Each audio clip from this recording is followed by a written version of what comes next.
চারদিকে সবুজ ধানক্ষেত, পাখির ডাক আর নদীর শান্ত ঢেউ। ভোরের আলো ফুটতে গ্রামের মানুষ ছুটে যায় নদীর পাড়ে। হাতে জাল নিয়ে নদীতে নামে এক জেলে। কখনো জালে ধরা পড়ে অনেক মাছ, আবার কখনো ফিরে আসতে হয় খালি হাতে। তবুও তার মুখে থাকে হাসি, কারণ এই নদী শুধু তার জীবিকার উৎস নয়, এই নদী তার জীবনেরই একটা অংশ।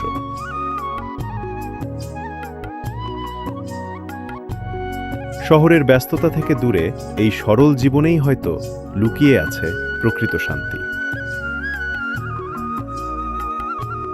সবুজ মাঠ, নদীর বাতাস আর নিজের পরিশ্রমে পাওয়া ছোট্ট সুখ, গ্রামের মানুষের কাছে এটাই যেন সবচেয়ে বড় আনন্দ।